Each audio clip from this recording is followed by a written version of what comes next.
K option. All right.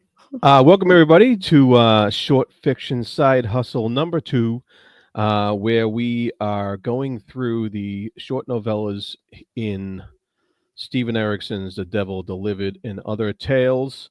Today we'll be talking about the second novella in this book called Revolvo.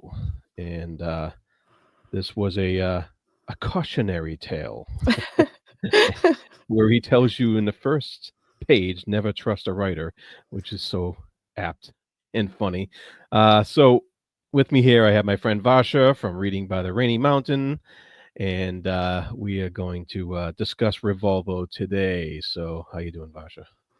I'm doing well, Jared. Thank you so much for asking. Great. So, overall impression on Revolvo? Oh, it was a riot. um, so I just got back from my travels in India earlier this week.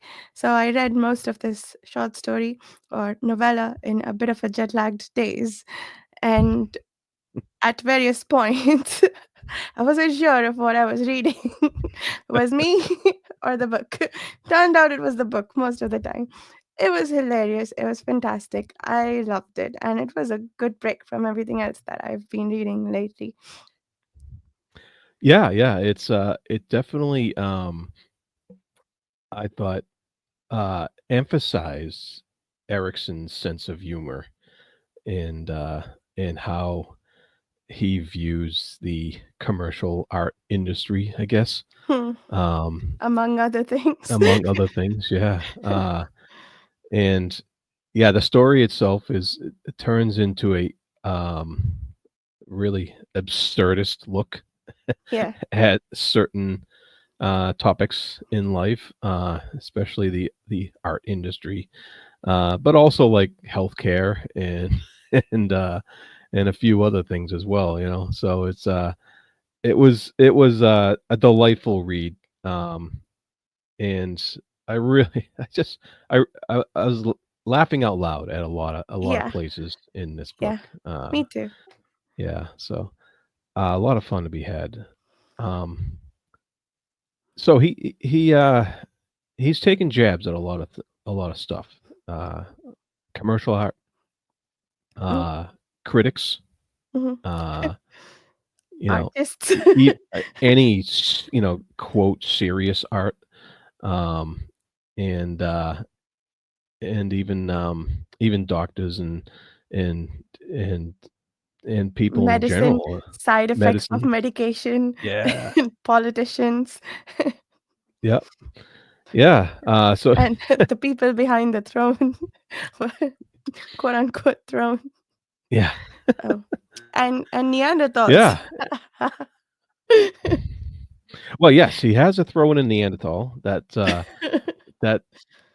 that was like the just some of the little side stuff he threw in there that was like just the icing on the cake that raised a level of absurdity that we're reading about here. And he even had a cephalopod, so, Oh yes, that was my favorite bit. which is great because I think at one point he even had the viewpoint of the cephalopod, Yes. really quick, So, um, yeah. So and it's funny because when the story first starts out, it starts out with Arthur Revel. That's the name of the guy. Hmm. And I was looking at all the names of the characters in here, Yeah. and they all mean something Mm. absurd in one way or another. Yeah. Of course, Yeah. Revel is another name for a wild celebration of some sort. Mm. And of course, what Arthur Revel becomes is this huge bloated mass of commercial art celebration and healthcare medicine gone wrong. Yeah. And uh, and of course, Brandon's his safe word. yeah, Brandon's safe word. Yeah, that speaks for itself. Uh, his doctor, Doctor Payne. So Yeah. that speaks for itself there, and even Maxwell Mac. Nacht Yeah. Nacht, Yeah. which means night in Yeah. German. Hmm. So that has some significance. I'm not even 100% sure what that is there, uh, but we can try to figure that out along the way here. But yeah, so right off the bat, Arthur is in the doctor's office. He's getting examined, and he's going through a procedure, and they're sticking something down his throat, Yep. and he asks, um, he refuses the Valium.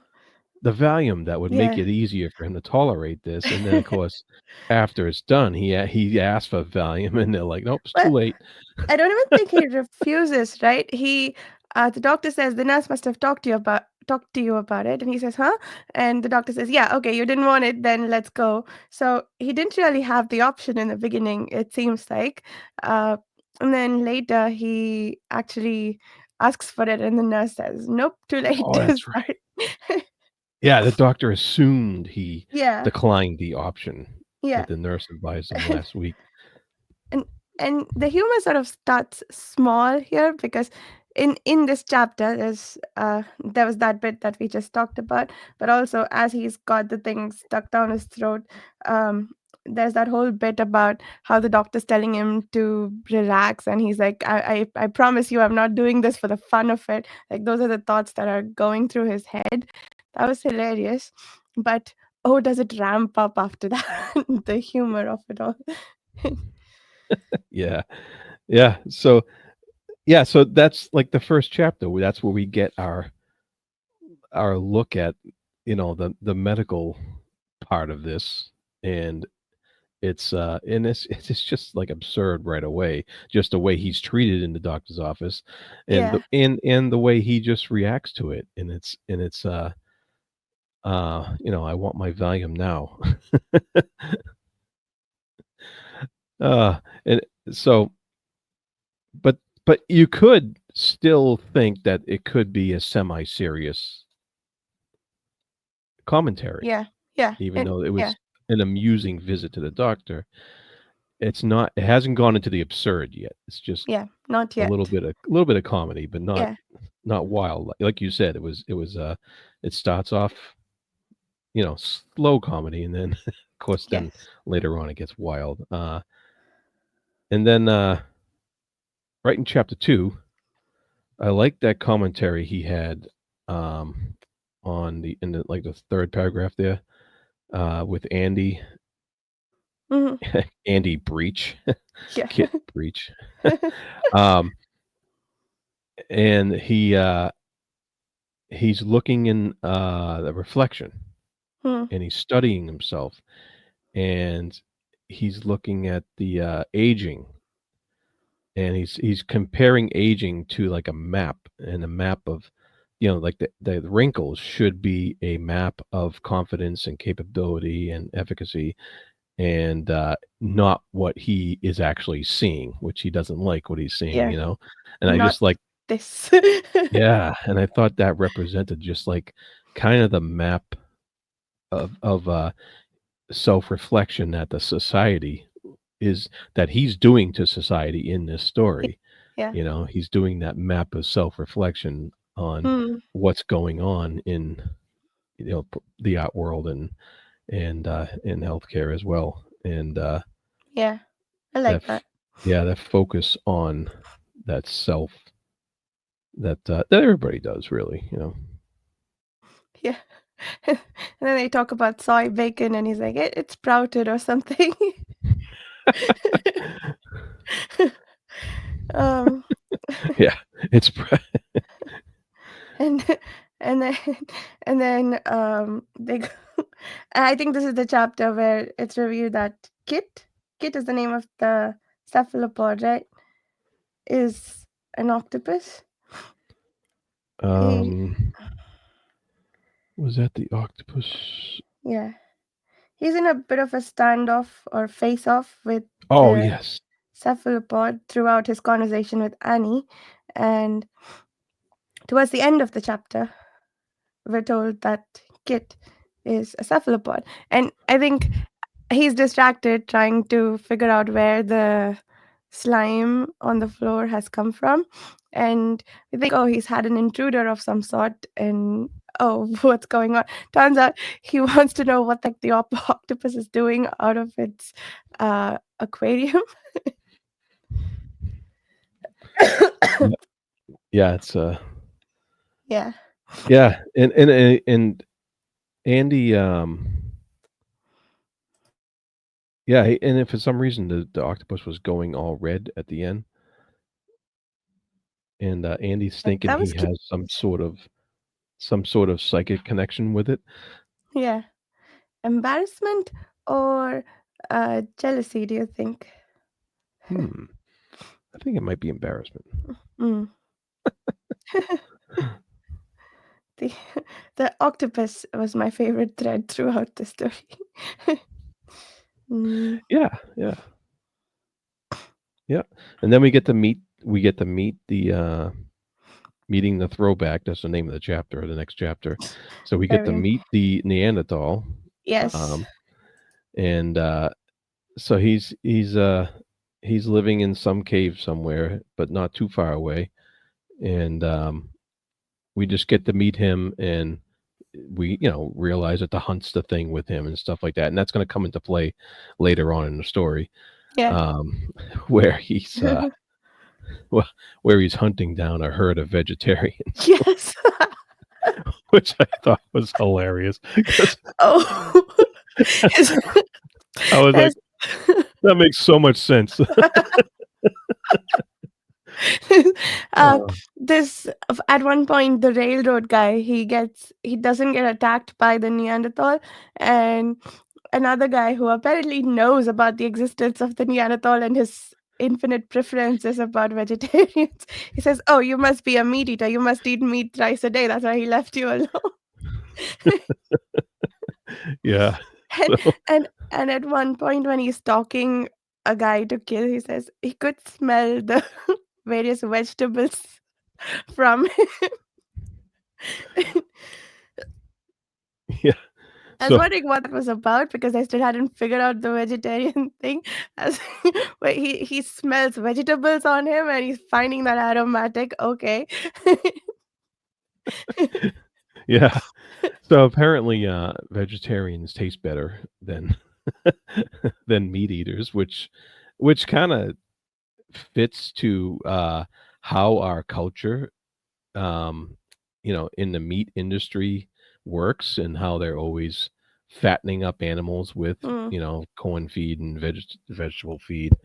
And we don't normally eat animals that eat meat.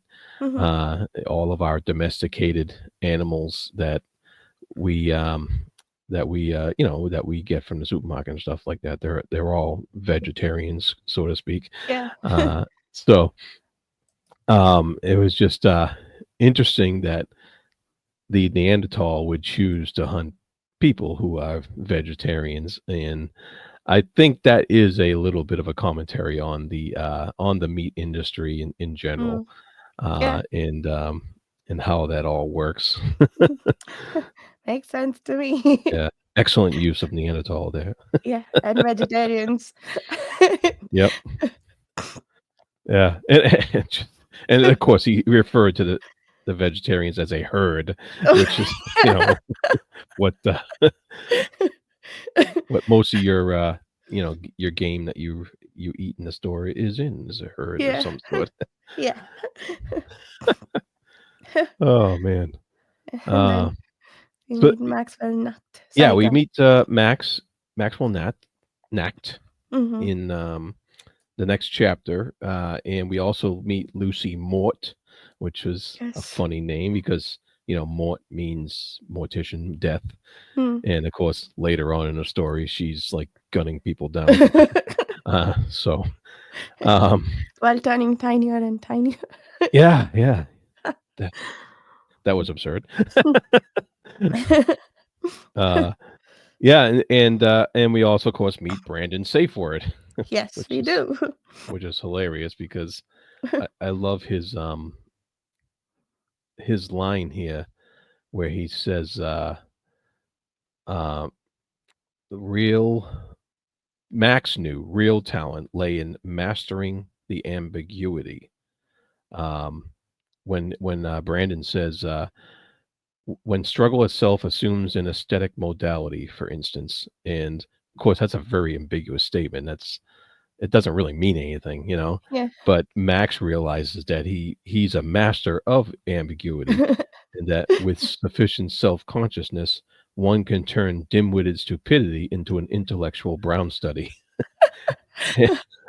And I love the line preceding all of this, a moment of silence, either an homage or bafflement. It didn't matter which, really.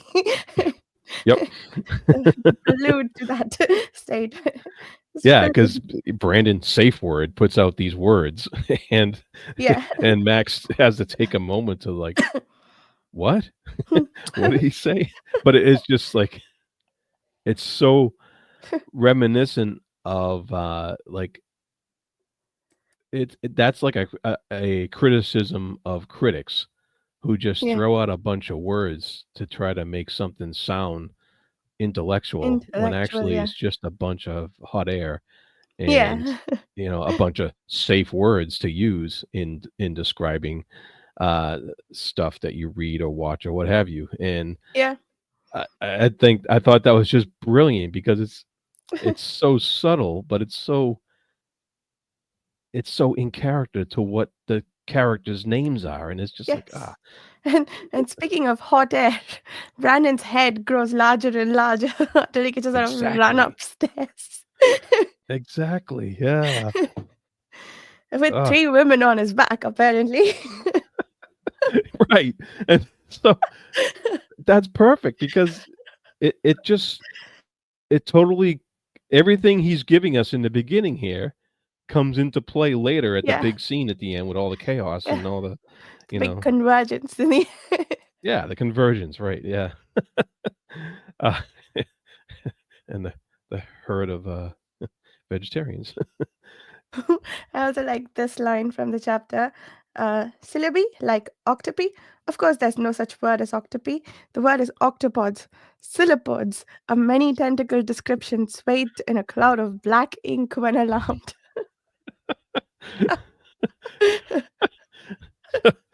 Yes, yes, nothing better than the making up a definition of a making up of a new word. Oh man, it's just yeah, funny thing at the funny thing. And then we're ah, and then we're next chapter we're introduced to Joey Rip Sanger, and of course he's like he's kind of like the mobster kind of guy, right? Yeah, this was one guy I couldn't quite figure out. Is he a construction overlord or like what is he? Um, I think he's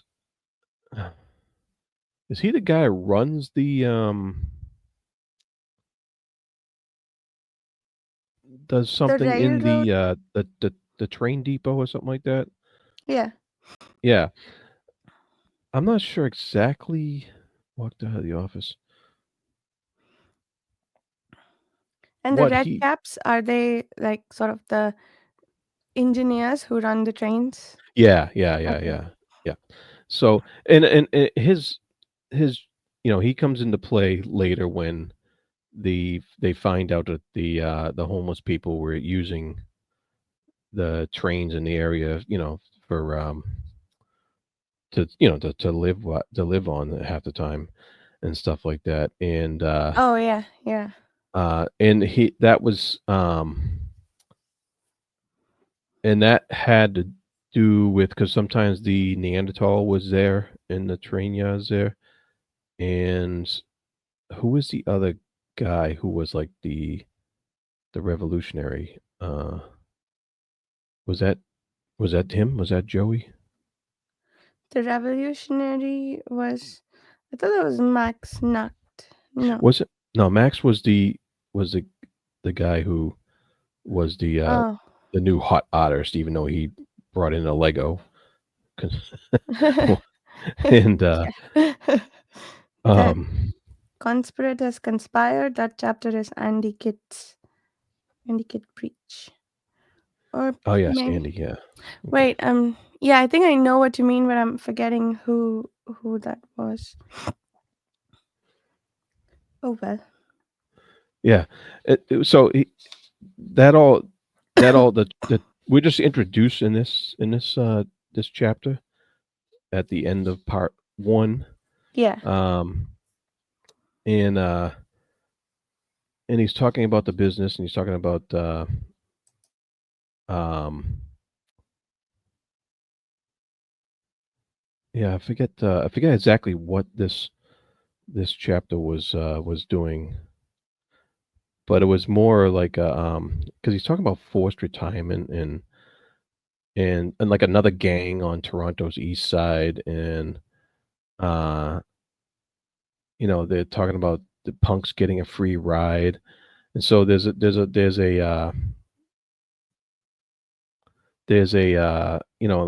some conflict between the different factions in this little world that he's in right there, and that's going to come into play later when all the chaos starts happening, and you have the homeless people, and you have these revolutionaries trying to Yeah. overtake the art world and stuff like that. So Yep. I only remember him as the guy near the trains.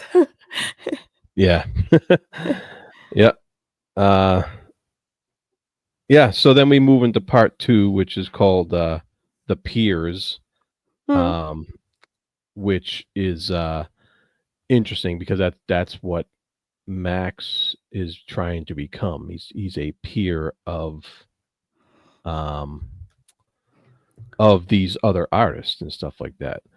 Oh, And that's right. Yeah. yeah, and so he's coming up. He's supposed to be this new artist, and but first we get the diagnosis of Mister Yes. Arthur Rebel. So he's given his medicine, right? Yeah. And, and he does the math and he comes up with some thousands of pills that he's supposed to take. Yeah, that's right. That can't be right, but it is apparently. What does he have exactly? I kind of figured there was some kind of bacteria, but then maybe not. Oh yeah, what is he actually diagnosed with? He Um, he does not have ulcers, yeah, I but found no he ulcer. uh hedgehogs. Oh, you're infected with a nasty, very pervasive bug. Oh, And he's like, yeah, a bug, and he's like, yeah, 100 million of them, and of the Aphidae family. He actually describes the whole bug, yeah, and and, and I think they're actually bugs, like not bug as in microbes. I think he's right, actually describing bugs, and he gives them pesticides as medication. yeah, which is which is funny because that's like, how many times have you gone to the doctor and you're like, I think there's something wrong with me, and they just say, oh, you just have a bug, Yeah, and yeah. send you home and charge you for the visit. And it's like there's nothing they can do, and I think that's just like what he's making fun of right there, is that people go to the doctor, they end up having pretty much nothing, just a bug, and send you home. And so that's all that's happening here. Of course, in this case, the doctor's literally describing an actual bug, and it could be thousands of them in there. And Millions. What a yeah, distressing thought. And that's what Arthur says, and I agree. yeah, and of course, and then Doctor Payne is on the phone, and he's like, "Oh, they want me in entomology." We should have known when he went to entomology. Oh man. Yep, and yeah, so of course, in order to kill all those thousands of bugs or what have you, you need thousands of pills.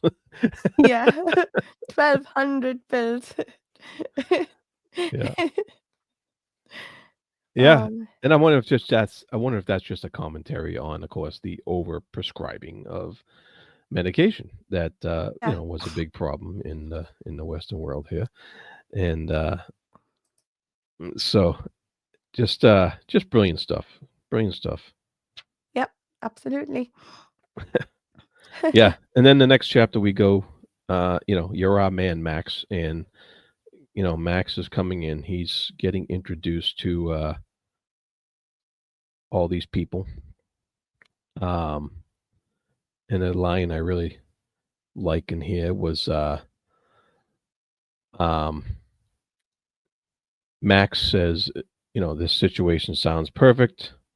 They're telling him Annie Trollope, another funny name, uh, is uh, is telling him we need a new wonder kind. We need someone we can milk and gloam and flutter and sigh over for a year, maybe two, and then move on. And he's like, "Oh, sounds perfect. Yeah. I won't fail you, and I won't hang on when it's over." This was one of those moments where I had to wonder whether it was jet lagged me or the book that I'm reading, because it it has all the overtones of a serious conversation, but what they're saying is hilarious. Yep. Yeah, and he says, he's like, "I won't fail you, and I won't hang on after it's over." And he's like, "Oh, I should think not, because then you'll join that elite powerful group and you'll become a peer." It's just like it's like this big pronouncement, It's like it's just hilarious that whole the whole thing. And then And then, um that's when they mentioned when they were heading out a revolving door, and that revolving door is uh in other words, just this keeps going. mm, This cycle just yeah, keeps going, and that's kind of where the title of the whole story comes from, the Revolvo. How this stuff just keeps going. It's like a loop, and you never come yeah, out. And there's no official way to get in the loop in the first place, but and once you're in though, but you're in, and it's like it's a very weird situation. yeah. I love that. I love the title for the book, and I was wondering what that was about. And I think this section right here is telling us that it's about, I guess, self perpetuating cycles, which I guess a lot of the scenarios defined or described in this book are.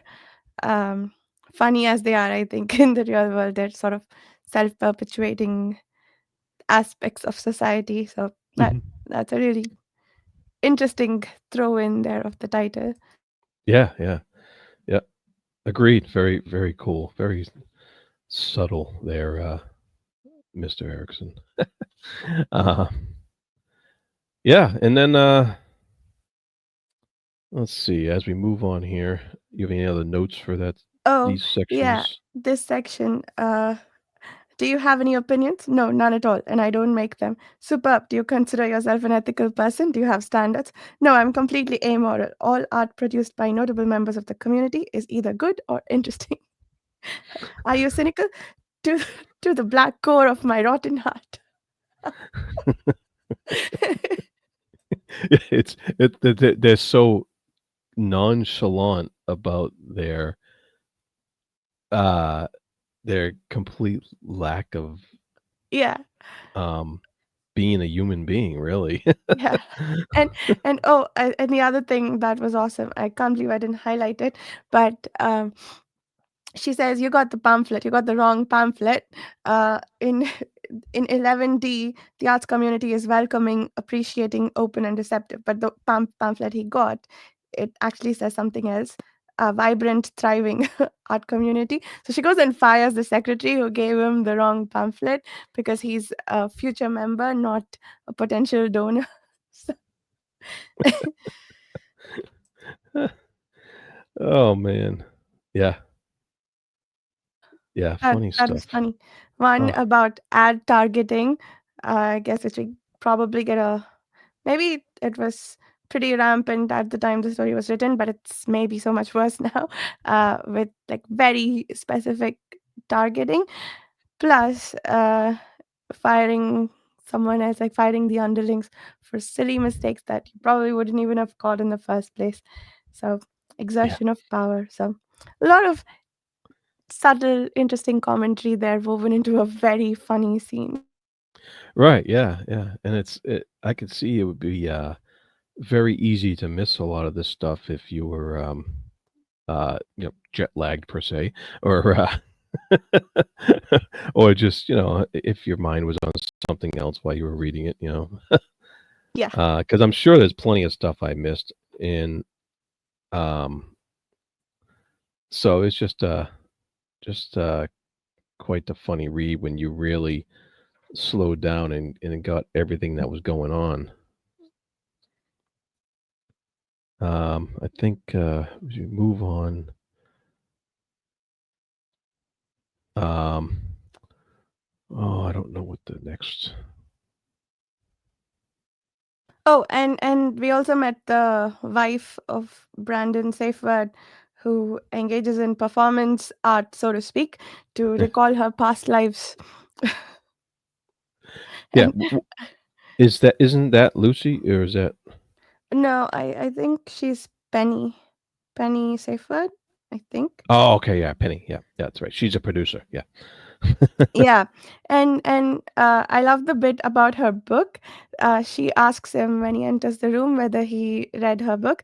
She says no. He says no, and she's like, "Yeah, I don't give it out to very many people. It's only offered to very select people. You are now one of those people. I will give you the book when I find it. It's lying around somewhere." So, and yeah, I think she carefully controls who criticizes her book. She hands it out to very specific people. So that whole bit was pretty funny too. That was one heck of a chapter. It packed a lot in there, It and it's certainly did, yeah. entitled "You're Our Man, Max." You're a man. Yep, and, yeah, and yeah, that's right, and that's very interesting about that. The she's passing it off as a highly touted book that she wrote, but yet she only lets certain people read it, which means it's not really for public consumption, but yet, it's like she's a producer, so she's only gonna want nice things said to her about what she Yeah, produces, and, it's kinda I'm sure that's gotta be some kinda commentary on some part of the industry where you, uh, criticism is not allowed, you know? or very touchy artists slash Mhm. authors, perhaps. I don't know.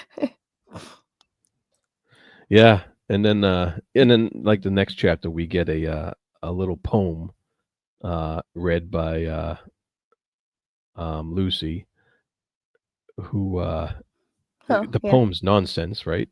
yes. It's Mommy, mommy, mommy. "Mum, mum, mum, Oh, I oh, it's dreamed of mama. locking you in there in the cupboard." And it's like, but, of course, everybody's like, "Oh, that's great," you know?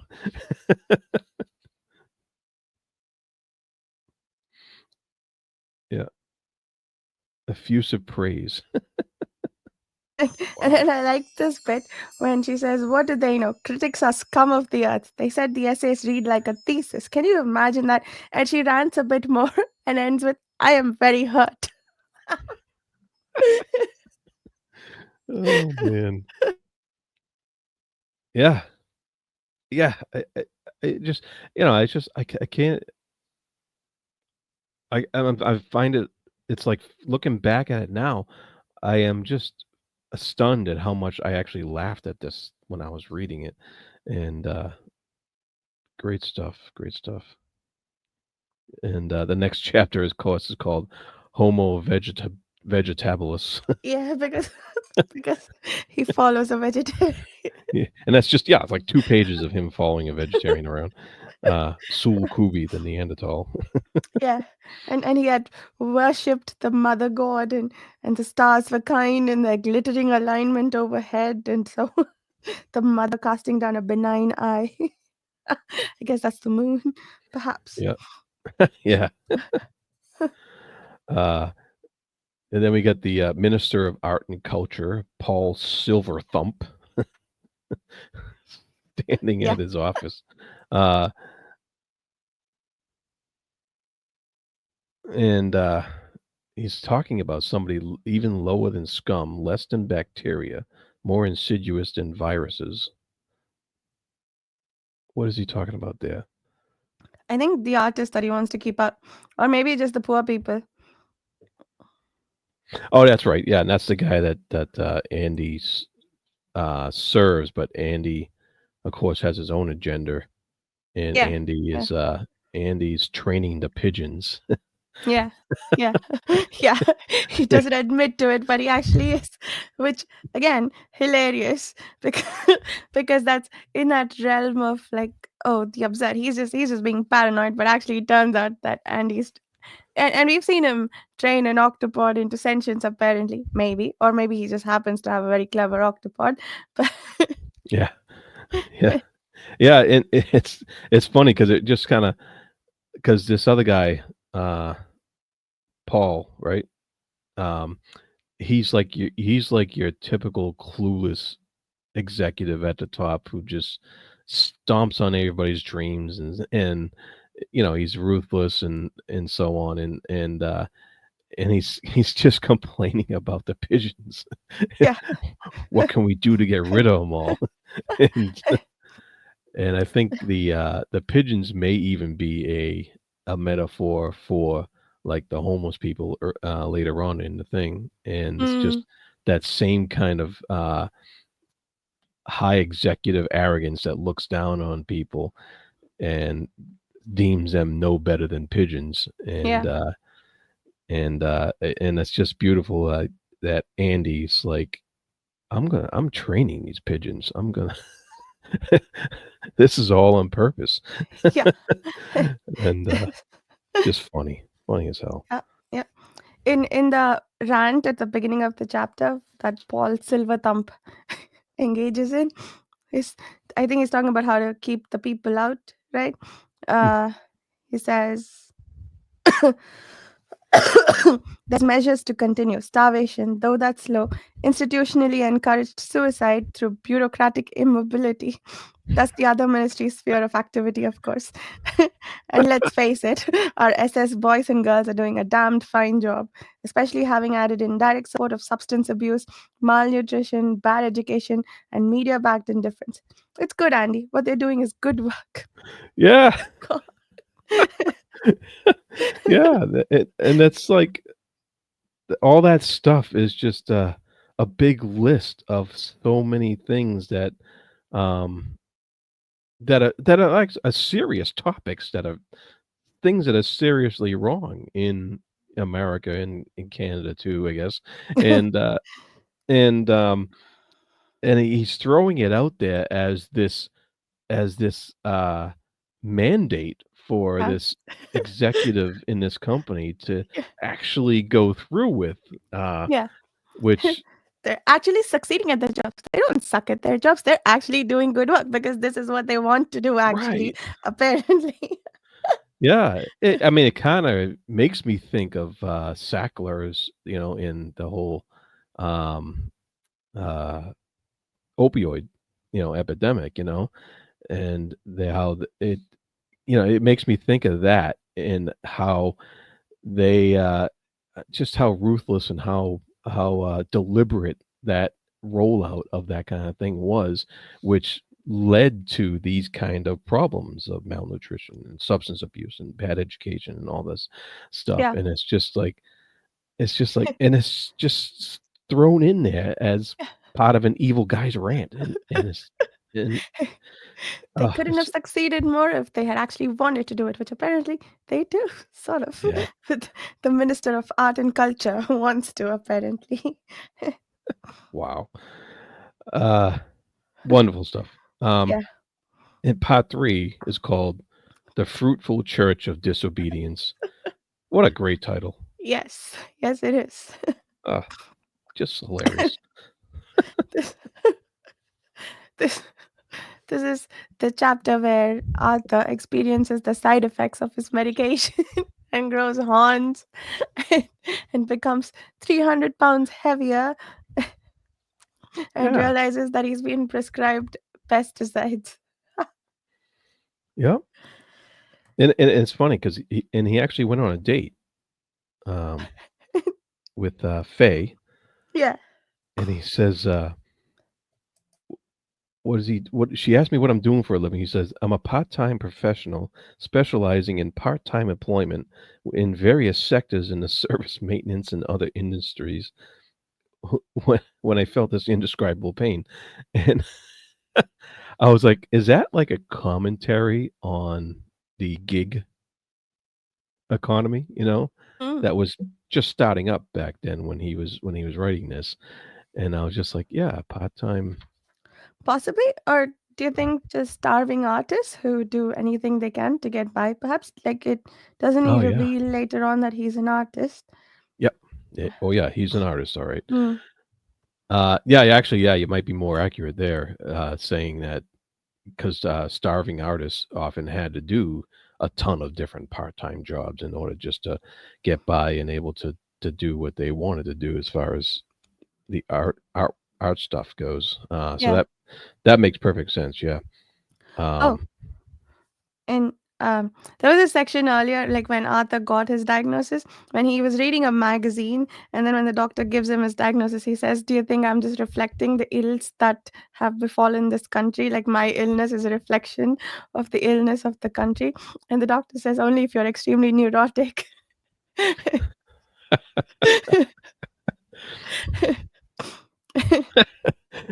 oh, man. But in this chapter, he gives us a detailed breakdown of exactly how his illness is a reflection of the country's Yeah. uh, illnesses, and it's sort of like the his whole transformation from there on makes what he says true here somehow, right? Because he's out on a rampage from here. Yeah, yeah, yeah, he says stuff like, "The country is" as the newspapers point out, "The country's unwell. I feel poorly, and the poor are on the increase, even given the constant change of poverty." Uh, and it's he goes on comparing himself how his ills are matching the country's ills, and I love how it culminates in when he finally says, "I believe I am a direct causal consequence of the pervasive collective misalignment of our nation's citizens with the natural exigencies of survival." And I was like, wow, that's a really fancy way of saying that people's are not focusing on living. Hmm. They're focusing all on what's wrong with this, what's wrong with that. How is this affecting us? How is that affecting us? How do we make a big buck? Uh, what are we paying attention to? It's all, they're not focusing on living. They're focusing on um, this misalignment with how the modern world's misaligning what is important for survival. And Hmm. Yeah. I just I love that whole paragraph and stuff. It was great. Oh yeah. I love his entire rant in this chapter. Yeah. Yeah. And then the doctors in entomology again. But um, in the end, his friends say to each other, "Oh my God, he's changing." And Tobias says, "You're right, but into what?" And then he basically goes on a Godzilla rampage around the city. Yep. Yeah, that was one of my favorite parts when he says he's discovered his inner self and who he is deep down inside, and now we're all going to pay. And they ask, "Well, what is he?" He goes, he's an artist." And I'm just like, that's hilarious. Yeah, because who can change the world? Yeah, Can it's an true. artist change the world? Oh, and they're And basically overthrowing and like destroying it from the ground up yep, to start something new. I like that. I like yeah, that. great stuff, great stuff. Yes. And and it's like even later on in that same chapter, I think Faye asked him, "Do you trust this Doctor Payne?" And he says, "Well, I think so. He's very busy, uh, very much involved in work of paramount and secret of importance." So it's like, oh, okay, that's the basis for your trust. Yeah, exactly. But That that was funny too. funny stuff. Funny stuff. All right, what else we got here? What else? We're back to the Sanger, Rip Sanger. Yeah. I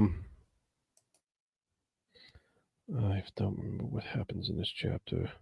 Is this the one where the guy who apparently helps homeless people live in the railway cars meets our uh, railway overlord, Joey Sanger?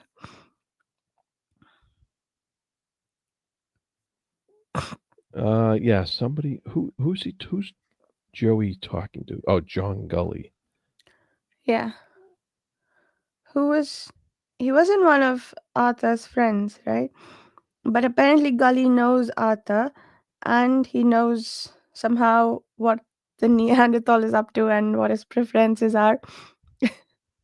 Oh, yeah, John Gully. He's like he's hanging around with the homeless, but he used to be somebody, and he gets accused of being an eccentric patron of the poor. Hmm. Um, but I don't know how. I forget how he ties into the story at the end here. Isn't he on the cart when I guess the homeless cart plus some engine that Yeah. the cart is attached to basically crashes into the city, uh, crashes into the parliament, Oh, parliament, right. Yeah, yeah, yeah. The legislative ministry. Yeah, buildings, and then ends at the pyramid. that's right. Yeah, Because it's not done there. Needs to go finish the job at the pyramids too. yeah, yeah. And then let's see. We move on to um.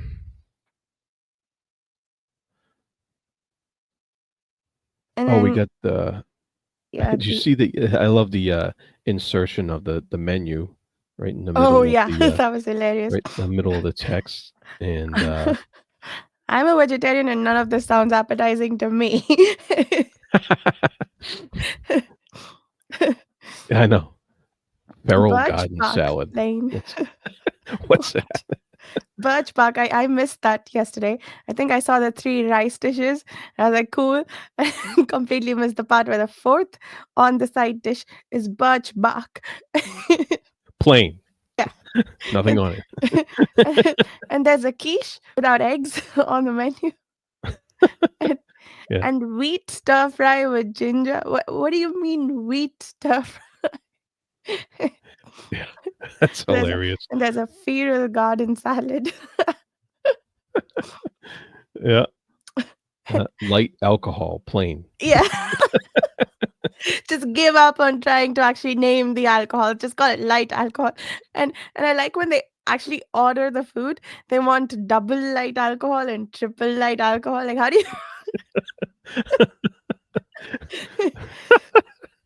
Uh, uh, Man, that's hilarious. Wow. and Max is just observing that Lucy Mott looks smaller and smaller each time he sees her, and Brandon Seyffert's head looks bigger and bigger each time he sees them. Yep. And then when they go to the pyramid or somewhere, I guess wherever they are about to be seated for dinner, Nakt thinks to himself, where he dreamed of sitting there in the company of greatness, or at the very least, self importance. Yes. Oh man, that's great. Great stuff. Yeah. Great stuff. Uh, we move on to the dance of dances, Sulkubi again. Um, and let's see. Yeah, this is the chapter where he takes a scent of the air from outside, and he senses the herd of vegetarians. Yep. A herd so large, so close, his flesh quivered. Yeah. A low whimper escaped his blackened lips. I'm and like, and he's weaving himself a cloak out of something from the gutter, and you know that cannot be anything good. And it, mm. oh god, I don't even want to say it. I hate that image. Yeah, and th- that's funny because I think that's the one of the images, or at least it's closely related image to the one that the original cover was, and I'll show everybody that Oh, here. interesting. So that is the Neanderthal, the Huh. figure, in there, and he's pulling on somebody's dead leg there. Yikes. I don't know if that's to be a is a vegetarian that will be a meal for him later, or Yeah, or just uh, someone who collateral damage. yeah, but it's an interesting cover because it looks so serious, so dark, and so you know Mm, it's grimy and it's a little bloody and it does not hint at humor at all. This cover, yeah. um, and so Maybe a little bit in that the backdrop is a bunch of skyscrapers. yeah, right, and the fact that you have this guy in a loincloth Yeah. walking through an alley in a city of skyscrapers, um, is kind of, what do you call that? Contrasting, so there is a certain, there should reading this just looking at the cover and going to read a story, you should expect some sort of, um, explanation for that as to that wild contrast, uh, in of a I if you don't assume it's a caveman, you at least assume it's somebody who's, not civilized with that Yeah. kind of getup and, doing this what looks like a pretty bad thing that he's doing here, um, in the middle of a modern day city, so, Yep. yeah, interesting, Hmm. but not very humorous looking. No, not at all. I So would have liked like one of the Discworld covers for it, with like all the crazies. That mm, yeah, yep, absolutely. Alright, so we got, a little more left here. Let's see here. There's an escape.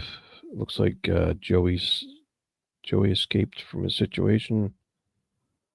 oh, and we did we talk about Andy discovers that his octopus has individually counted all of his 5,000 condoms. Oh, Which why does he have so many of I'm them? like, "What?" Oh, man. and oh, and there's like an entire radio kit and a spy kit that the octopus has going on. Yeah. Yeah, that's, funny stuff, funny stuff. Yeah, and oh, and then Yes. Let's see, Joey escapes, we who? got We get Yeah. Revelations, which is, of course, Arthur Revel has some revelations. Oh yeah. This is the part where his rampage starts, right? Yeah, yeah. Yeah. He says, my God, I know what I am. I know what I've become. It's all clear to me now. Alas, I'm awake, and the world will shake, and the towers will topple. I know what I am. Finally, I'm an artist. Arg. Okay. Yeah. Then he turns into his Godzilla type. Um, and then we get back to the octopod kit. He's Yeah. squeezing through a keyhole and flopping down on the floor. And his oh, I think all this time Arthur was wondering how he's been breaking the lock, but he's just been squeezing himself out through the keyholes. Yeah. And his Yeah. master plan is revealed. He makes himself a rope out of the condoms and throws himself across the balcony. So all the things that Arthur has noticed have been interesting to the cephalopod have come into play here, right? He apparently he's been staring out the balcony and at the closet inside, and he's been, making his way around the apartment. So makes himself a uh, what what's a slingshot? Yeah, Yeah.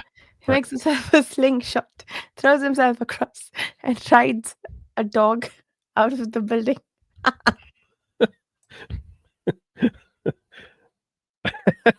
Yeah. Wow. Emphasis on the absurd there. Oh man. And the dog's owner says, "Oh, you found a date. I'm so proud of you, Moopsy." Doesn't even look to see that Yeah. there's Right. an octopus riding her dog. Yeah. Like this is an everyday. This is normal. It's okay. That's great. And they shall be rewarded. Let's see here. Oh, is this the one where the safe word guy, he goes into a begat and knows cycle, biblical style, to talk about how each artist got funding and therefore got the award? Yeah, I think so. This was a kind of a longer chapter compared to some of the other ones, and yeah, I think he goes into that because there's a crowd and all that. I think there's like some sort of presentation or award ceremony or something like that. Yeah. Yeah, He says he starts out by saying that I would like everyone to know that a lot of the artists who got the awards today had funding from this organization. Although the funding is not actually a prerequisite, we're just so good at recognizing talent. And then he goes on to talk about how everybody got funding from somebody, from knowing someone significant, in a yeah, thoroughly entertaining way. yep. Kind of like emphasizing that whole "it's who you know" Yeah. aspect of the Mhm. art world, Yeah. and yeah, yeah, just who you know, you know, how are you connected, and this is and how we feed on ourselves and only promote ourselves instead of actually trying doing the work of looking for new art or anything like Yeah. that. Yep. Yeah, it's pretty funny stuff. and and they even end it all with amen. Amen. Ah, yeah, and then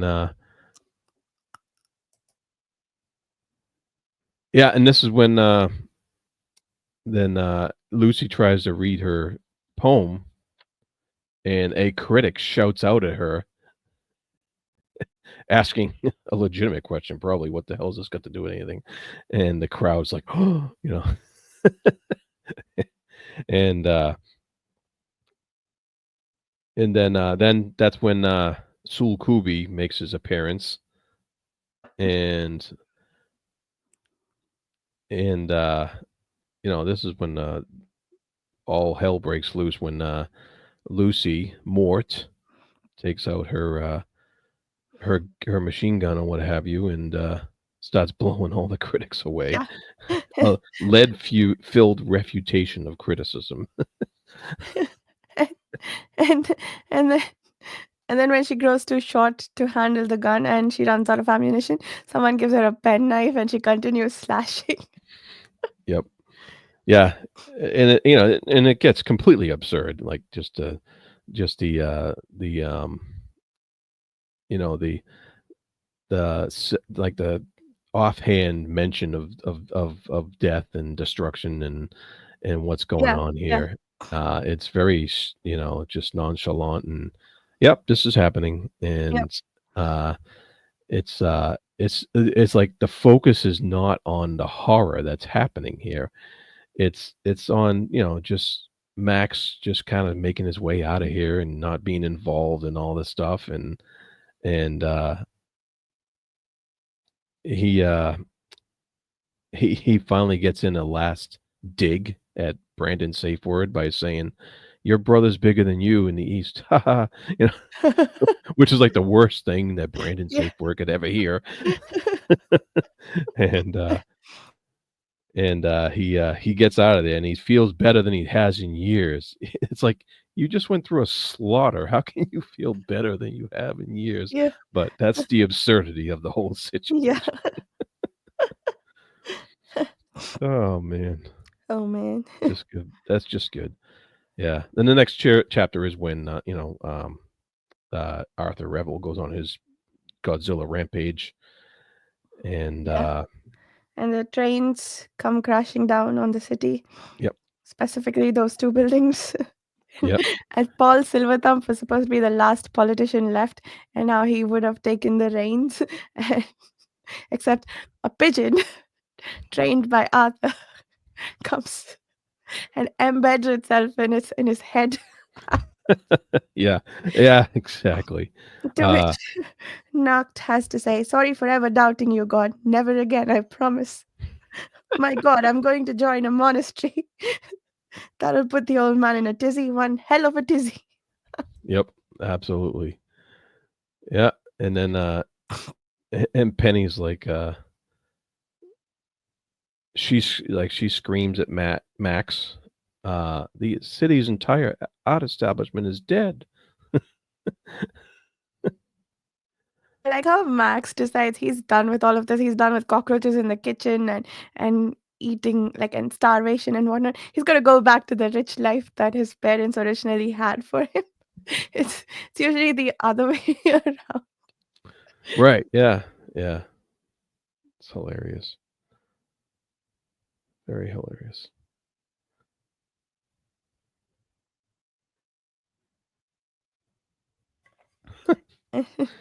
Wow. And Annie Trollope finds herself a wait, is it Annie Trollope or Penny? I think it's Somebody Penny ends up Trollope, with the yeah. Neanderthal. Yeah, she ends up at the Neanderthal, yeah. Uh, she finally found somebody who, um yeah, who satisfies her, I guess. Uh, Yeah, she realizes she's the queen of something or the the other. queen of the caveman, yep, Yeah. It's like I was Margaret Thatcher. She hasn't died yet. Okay, I was Joan of Arc. that's right. Yeah, unbelievable, and so all that comes to a head, all this destruction is going on, and, the, and I really remember, let's see, the media, like, Max is sitting on this pile of rubble after all this is over, and the media is arriving, and he's, like, the media is looking at the foot of the pyramid steps and all the chaos and stuff like that, and he's like, "What's worse is they found the homeless, most of whom survived the crash, which proved unlucky for them because then the media descended upon them to ask Oh, him yeah. questions, like, that's a fate worse than death." I'm just like, "Wow." And then 2 reporters back to back. You think, oh, the media has maybe come to its senses in the wake of all of this. The first person goes and says, oh, people are focusing on this other thing, but not us. We are focusing on what's important and so on. And you think for a moment that maybe they've come to their senses. but oh no, they the next person who comes along has the exact same script, says the exact same things Yeah. to the same homeless person. Yeah. Yeah. Yeah. And finally it ends with Arthur and Faye disappearing, um, going away together, uh, doing art and thereby conspiring the ruination of modern civilization. Yeah, It ends with a laugh. It's, uh, yeah. just A Brandon Safeword style laugh, no less. yeah, yeah. So just a really hilarious story, a really fun time all around. And and I think um, Erikson seemed to be really skewering all sorts of different aspects of the art community and stuff like that, critics, artists included, and he was probably making some fun of himself. I have no doubt, um, and I think he was pretty fair to all sides in basically skewering all sides. I don't think he was singling out anybody unfairly in one way or another. It was all definitely good fun, making fun of uh, a lot of different things. And so I don't know any final thoughts on this story. No, I didn't. After the devil delivered, I didn't know what to expect. This is such a different story from the devil delivered. Like, given that they're in the same collection, so that was an interesting surprise. But yeah, I loved both the stories. I think the collection so far, I'm really glad to have read it. And I didn't expect this to be funny, although I guess the epigraph sort of set us up for it a little bit with the cephalopod reference and never trust an author. But yeah, Mhm. I enjoyed this quite a lot. If you like humorous stories, consider checking this one out. It's pretty brilliant.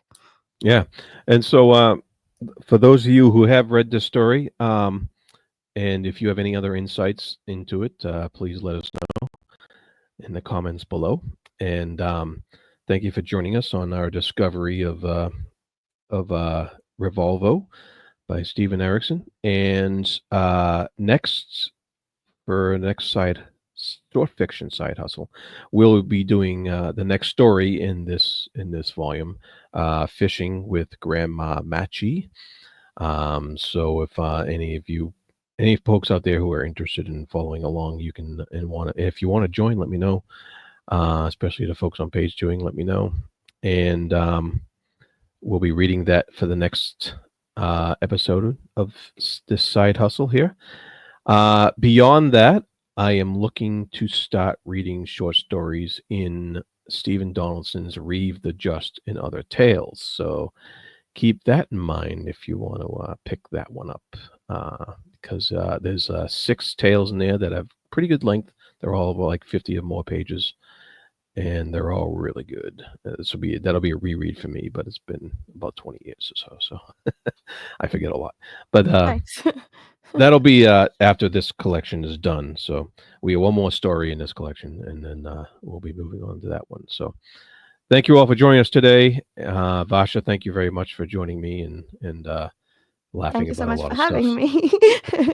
Yeah, Yes, this was a riot. I'm so glad I got to discuss it with you, Jared. Thank you for having me. awesome. All right, until next time, be good to each other, and thank you.